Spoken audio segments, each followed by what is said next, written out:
todos. Bueno, hoy nos toca repasar un poco y a grandes rasgos lo que es el perfil psicopatológico del paciente, del usuario con el que trabajamos, tanto en el hospital como hoy en día en los dispositivos.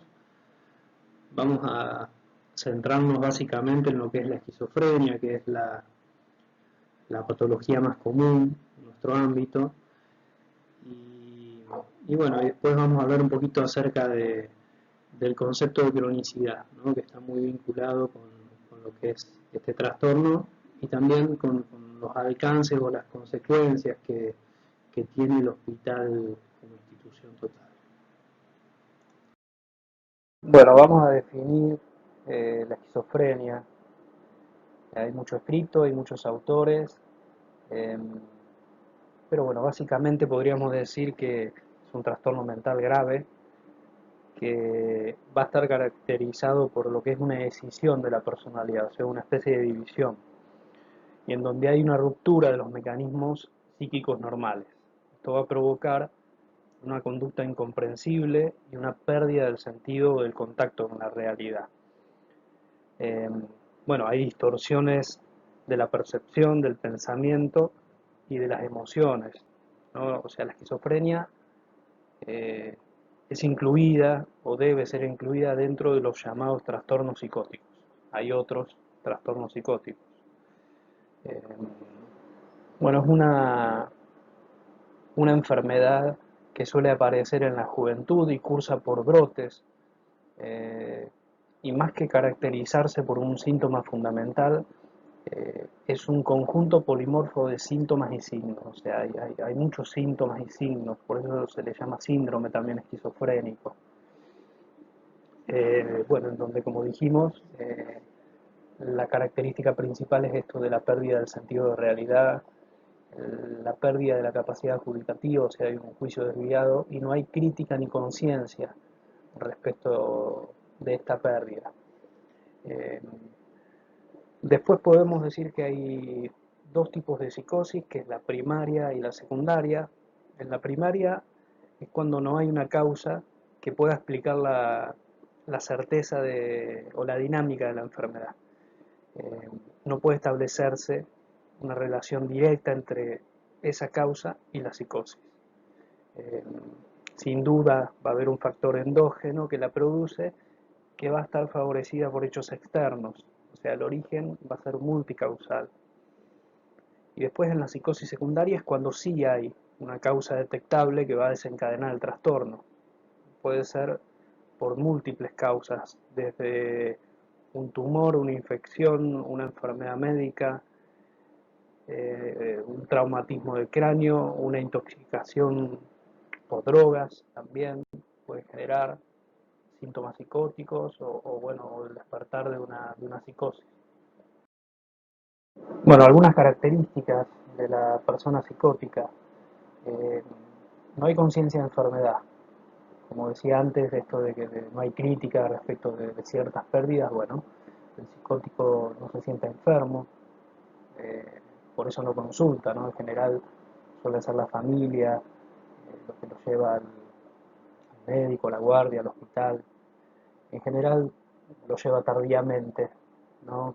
Porque, como se dice, todo enfermo representa un núcleo familiar enfermo, ¿no? Entonces a veces estas conductas alteradas suelen pasar desapercibidas, ¿no? Son tomadas como normales para ese grupo familiar. Después está lo que se llama síntoma egosintónico, eh, que es que el delirio y las alucinaciones no son vividas como extrañas o ajenas, sino que son sentidos armónicamente, dando significado, o sea, dan significado a las conductas. Por ejemplo, no me muevo porque estoy sosteniendo el mundo. ¿Sí? Hay una especie de significación delirante, obvio, y justificación de esas conductas. Bueno, después hay una pérdida del sentido o del juicio de realidad, que tiene que ver con distorsiones groseras del juicio de realidad. Por ejemplo, alguien que se cree Dios, ¿no? Y hay alteraciones masivas de la personalidad también, aunque pueden quedar en algunos periodos áreas libres de conflicto, la psicosis en general suele implicar un compromiso generalizado de la personalidad.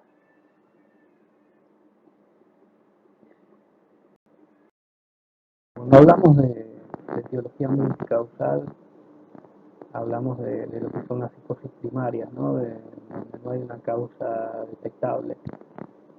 Lo cierto es que hay una carga genética en la esquizofrenia, por eso es común a veces rastrear en las entrevistas con los familiares, la anamnesis, antecedentes familiares, tanto del lado del padre o de la madre, siempre hay, o casi siempre, hay, hay algún antecedente, alguna referencia familiar de un trastorno mental, no necesariamente de una esquizofrenia.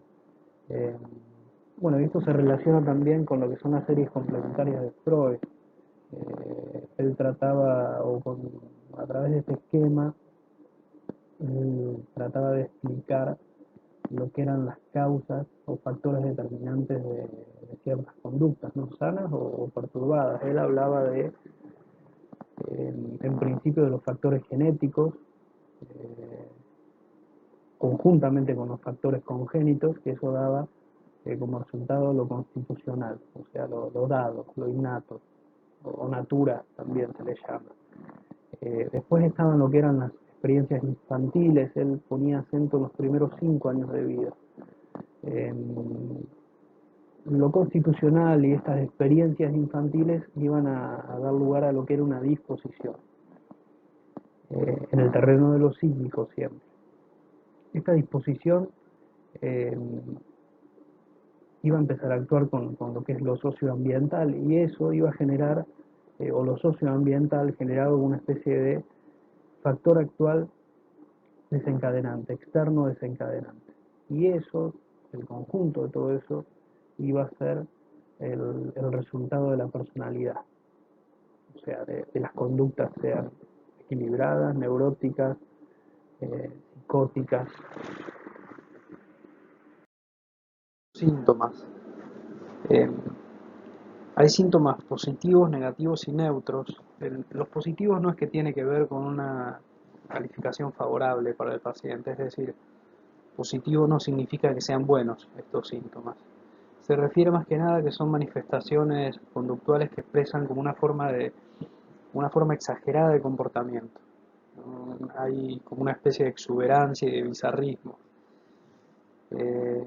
En cambio, los síntomas negativos va a hacer referencia a un apagamiento de las conductas. Hay una especie de silenciamiento de actividades, que también son patológicos, ¿no?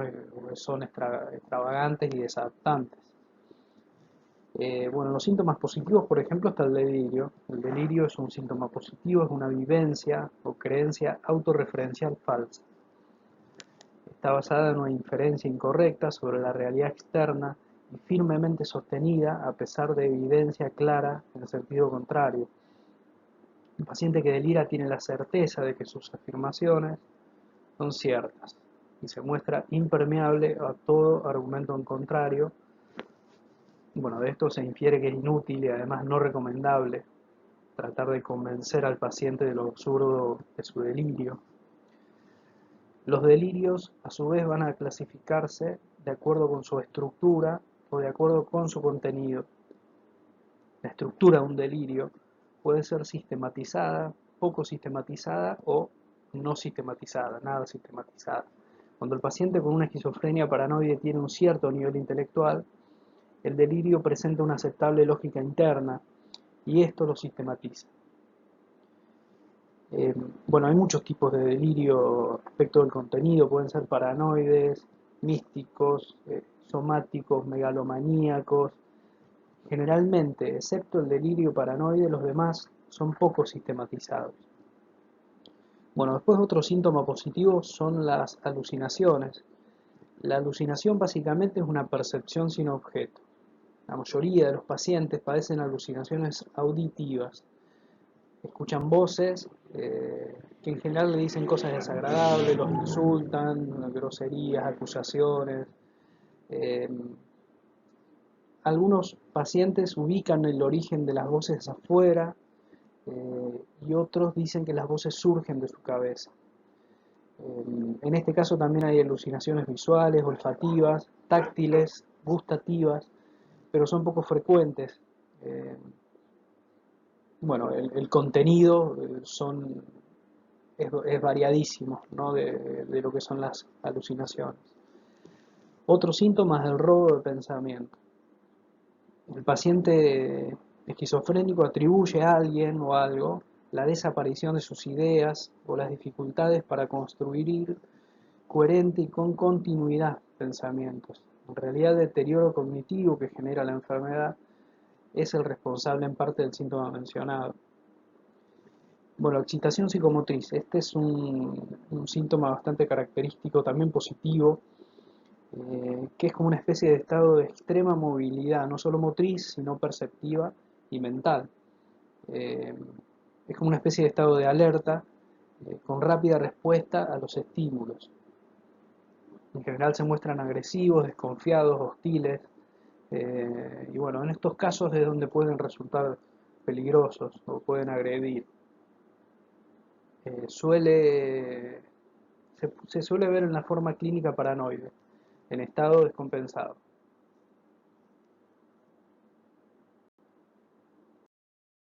Síntomas negativos, un poquito lo que decíamos antes, esto del aplacamiento afectivo, del aplanamiento también conductual. eh, Hay como una especie de disminución o desaparición del interés por las cuestiones de la vida, eh, que lo llevan a un estado de apatía. Hay una marcada anedonia, una hipoafectividad, una hipoactividad también, una especie de retraimiento, es como una especie de depresión que se generaliza eh, en todo lo que tiene que ver bueno, con las conductas y con el pensamiento. Se muestra triste el paciente, manifiesta a veces verbalmente las causas de esa tristeza, que puede tener que ver con culpa, delirios somáticos, nihilistas, persecutorios también. Hay insomnio muchas veces, hay retraimiento y un aislamiento voluntario.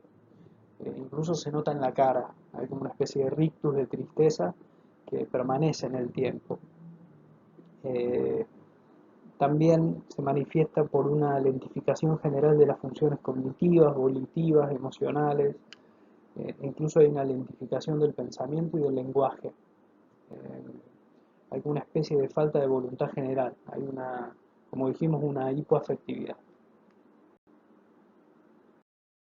No, hay distintas formas clínicas de esquizofrenia. No se muestra siempre de la misma manera. Su forma de aparición siempre es variada y se va a ir adaptando a diferentes configuraciones sintomáticas que dan una especie de identidad a cada una de esas configuraciones. Bueno, podríamos decir que asume diferentes disfraces con los cuales se va a presentar a la entrevista o al profesional. Y cada uno de esos disfraces se le pondrá un nombre que será la denominación de la forma clínica correspondiente. Bueno, la esquizofrenia de tipo paranoide, eh, hay un predominio de síntomas positivos en esta forma clínica. Especialmente hay delirios y alucinaciones. Los delirios tienen en general un contenido persecutorio y son bastante sistematizados, o sea, son bien sistematizados. Las alucinaciones en general son auditivas y con contenidos hostiles, amenazantes. El sentirse víctima de una persecución dispara en el paciente un alto contenido emocional, viviendo con pasión lo que le ocurre en su existencia. Se siente víctima de alguien, de algo, de una organización o lo que sea, y se encuentra alerta para reaccionar en caso de percibir una señal que le confirme la presencia del enemigo. Por eso a veces hay que manejarse con mucho tacto porque eh, podemos ir incorporado al grupo perseguidor, ¿no? Como terapeutas incluso. Eh, y por eso a veces el paciente se pone desconfiado, soberbio, reservado, hostil a veces también. Bueno, en general, ante estos casos no es conveniente oponerse a los delirios con el objetivo de volverlo a la realidad. Lo habitual es que el paciente tenga la certeza de que el terapeuta es también un miembro de la organización que se persigue. Siempre se habla, o cuando se vayan describiendo los tipos de formas clínicas, se habla de un estado descompensado, no de ese cuadro, no de un estado estable, medicado, donde puede llegar a haber una sintomatología más florida. Siempre hablamos de un cuadro descompensado. Bueno, el tipo catatónico de esquizofrenia es en la forma clínica que predominan los síntomas negativos y motrices. Eh, hay, hay movilidad, rigidez, hay mutismo, puede ese estado mantenerse durante 10 o semanas. Actualmente con las medicaciones nuevas es raro encontrar formas clínicas de este tipo de esquizofrenia. Y bueno, después del tipo desorganizado, para diagnosticarlo se requiere la presencia de lenguaje desorganizado, comportamiento desorganizado y una afectividad aplanada o inapropiada. O sea, tienen que estar presentes estos síntomas como para que sirvan de pauta para el diagnóstico. La esquizofrenia hebefrénica. Bueno, la forma de comienzo y desarrollo de este tipo de esquizofrenia se encuentra en la edad temprana de la adolescencia, aproximadamente los 15, 16 años, y su evolución es continua, sin interfaces de silencio asintomático. Es la forma clínica más grave, no solo por su evolución, sino también por su poca respuesta positiva al tratamiento. Hay síntomas negativos y positivos en su manifestación sindrómica. Son habituales las alucinaciones auditivas, poco sistematizadas, el robo de pensamiento también es habitual. Los síntomas negativos en general son la depresión, el aislamiento, el mutismo, la bulia, el desinterés en general. Bueno, y como dijimos antes, la evolución y el pronóstico es muy desfavorable, es la de peor pronóstico. El paciente se encuentra como instalado en un proceso esquizofrénico que no cesa, es rebelde a los tratamientos psicofarmacológicos y el deterioro psicológico es muy marcado. En general termina en un cuadro demencial importante. La esquizofrenia simple, bueno, es la forma clínica habitual en adultos jóvenes y su configuración clínica es una mezcla de las otras formas clínicas. También conviven síntomas positivos y negativos, los delirios son también cambiantes, predominan los de tipo paranoide sin excluir los místicos, los celotípicos, los megalomaníacos. Los síntomas negativos también son variados, hay hipoquinesia, bulia, depresión, aislamiento. Su desarrollo contempla interfaces de silencio sintomático de duración variable, con empeoramientos también periódicos de distinta duración. Como ocurre también, o como ocurre siempre en esta patología, los brotes producen un deterioro de las distintas funciones psicológicas, como la voluntad, la inteligencia, las praxias. La respuesta a la medicación es aceptable. La esquizofrenia residual. La forma residual se observa en aquellos viejos esquizofrénicos ya grandes que han padecido la enfermedad durante largo tiempo y que han producido un deterioro profundo y abarcativo.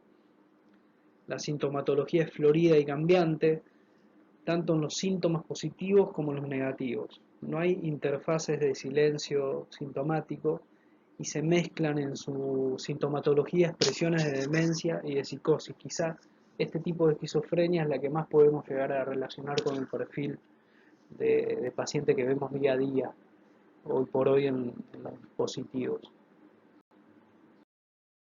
Pronóstico. El pronóstico es muy difícil hacer un pronóstico en el sujeto individual. Sí es seguro que podemos decir a las familias que es una enfermedad crónica y deteriorante. El grado de demencia en cada persona singular va a depender de la estructura de la personalidad de cada uno, de su historia personal y de la forma clínica que lo pueda llegar a afectar, la forma clínica o el tipo de esquizofrenia que lo afecte. Bueno, como decíamos antes, la hebefrenia es la que tiene peor pronóstico o el pronóstico más desfavorable. En las otras formas clínicas podemos anticiparle a las familias un dato estadístico que es el siguiente, o sea, un 30% de los pacientes tienen un solo brote en su vida de duración variable y luego con tratamiento logran cierta estabilidad. Otro 30% va a tener brotes a lo largo de su vida con interfaces de silencio sintomático, pero que padecen deterioro progresivo después de cada brote. Y el 30% restante tiene un brote y continúan sumergidos en el trastorno esquizofrénico durante toda la vida, con más o menos repercusión en las funciones mentales, terminando en una forma clínica residual que está asociado a lo que es la demencia esquizofrénica. Va a requerir la combinación de psicoeducación, control de medicación, rehabilitación y terapia de apoyo para que el individuo mejore su actuación en las actividades de la vida diaria y asimismo aumenten sus habilidades sociales. El eje cardinal va a ser la medicación, ¿no? Después también el tratamiento con la familia, la convivencia con un paciente psicótico es difícil y la familia debe saber no solo el trato más adecuado que recibirá el paciente en la casa, sino también todo lo referente a la enfermedad, al origen, los factores desencadenantes, la dinámica de los síntomas, etc. Bueno, esto es lo que llamamos psicoeducación. Y en el caso que el equilibrio familiar se haya alterado gravemente, se indicará también terapia de grupo familiar.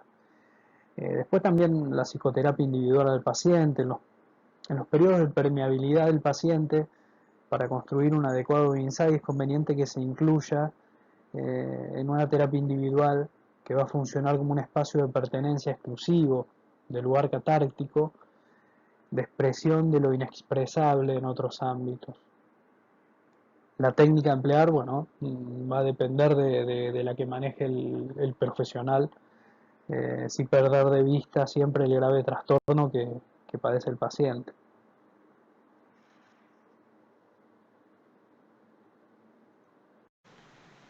Bueno, vamos a definir un poco, de problematizar los conceptos de cronicidad y cronificación, que parecen o son similares, pero bueno, son bien diferentes, aunque se entrelazan en sus causas, en sus consecuencias y también en su punto de partida, ¿no? En principio debe diferenciarse lo que es la cronicidad de institucionalización. No todos los crónicos están en instituciones, ni podría afirmarse hoy que todas las instituciones generan necesariamente cronicidad. Y bueno, deslizándonos hacia la idea de cronificación, no es válido decir que ésta sea un efecto exclusivo también de la institución. Bueno, a partir de esto nos vamos a preguntar acerca de las dimensiones que atraviesan la problemática de la cronicidad, ¿no? Una cuestión es la específica del paciente que tiene un padecimiento psíquico severo, un trastorno mental severo como con los que trabajamos día a día. Bueno, respecto del defecto o la incapacidad que presenta en términos médicos y de la subjetividad. Los efectos de algunos cuadros clínicos, de ciertas estructuras psíquicas en su relación con la cronicidad. Otro nivel de análisis también puede ser o remite a la cuestión sociopolítica que implica la problemática de los pacientes crónicos desde una perspectiva más amplia, social, política, económica, tanto en el área de la salud, en salud mental, como lo que se llama la biopolítica o en la dimensión más cercana al control social también, como era en una época. Bueno, ubicamos acá el lugar de las instituciones cerradas en las políticas públicas, así como los recursos, los programas y sistemas abiertos para lo que son los pacientes crónicos. Bueno, otro sesgo posible al pensar esta problemática es la referente al funcionamiento de las instituciones, los dispositivos, los trabajadores de la salud, y se incluyen acá también cuestiones de la cultura de época en que podemos enmarcar hoy la cronicidad. Bueno, lo crónico de la enfermedad y del enfermo, bueno, se podría decir que en los cuadros clínicos asociados a la locura, desde mediados del siglo XIX, la psiquiatría se va a basar en la diacronía para hacer una distinción en el estudio de las enfermedades, tomando en cuenta dos términos que quedan asociados: cronicidad y deterioro. Es interesante diferenciar el concepto de cronificación respecto de la idea de cronicidad propia de la estructura psíquica. Mientras por una parte existe cierta cronicidad a manera de un defecto que se va acentuando, descrito en forma paradigmática en alguna de las psicosis o alguna de las formas de la psicosis, la cronificación será inherente a los efectos de la institucionalización, del encierro, digamos, del destratamiento equivocado. En relación a esto vemos dos polos: aquel en que se ubica la cronicidad como una evolución natural de la enfermedad, y cuando la cronicidad resulta una secuela generada por el mismo tratamiento, donde incluiría desde lo específicamente institucional a la sobremedicalización o la medicación o la medicalización inadecuada, el aislamiento, la ausencia de estímulos mínimos en lo que es la vida diaria. Bueno, en términos más llanos, suele hablarse hoy de cronicidad de la enfermedad mientras se alude a la cronificación del enfermo y de las instituciones. Bueno, en el ámbito de lo que es la salud mental y la idea del paciente crónico, hay un acuerdo respecto de, bueno, que al hablar de cronicidad, o se habla de cronicidad cuando los trastornos recurrentes se van a asociar a incapacidades de larga duración, con necesidades que hacen al paciente altamente dependiente, con severas dificultades para afrontar las demandas de la vida diaria.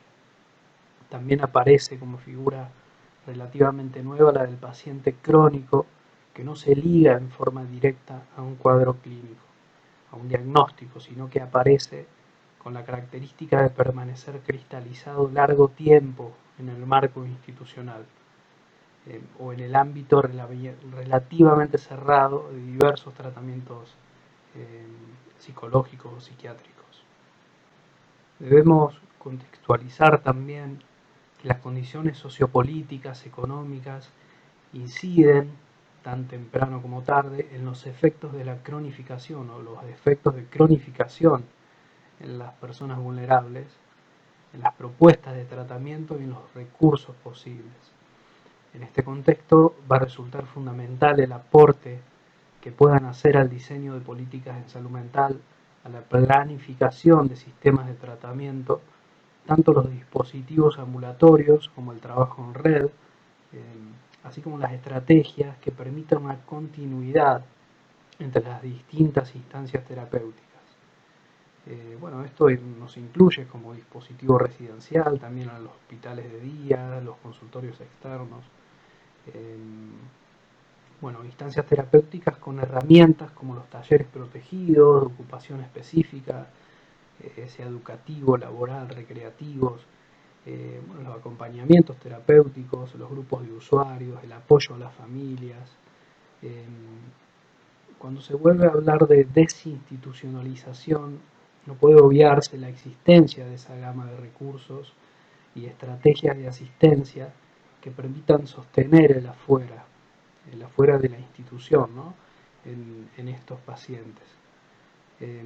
Bueno, resulta necesario igualmente pensar esa supervivencia también en términos de la subjetividad, del sostén diario posible para la propia persona asistida, con quién, cuál va a ser el sentido de su cotidianidad en los nuevos contextos, ¿no?, que le va a tocar vivir, en estos contextos vitales, en qué comunidad o en qué comunidades se va a encontrar. Esto es, no se trata de crear pequeños manicomios con mejor hotelería para algunos, pero bueno, enmarcados en la misma lógica del encierro y la cronificación. Bueno, desinstitucionalizar tampoco se restringe a deshospitalizar, a la supresión de organizaciones hospitalarias manicomiales, sino que significa entender institución en un sentido dinámico y necesariamente complejo de las prácticas y saberes que producen determinadas formas de percibir, entender y relacionarse con los fenómenos sociales e históricos como la locura y la cronificación.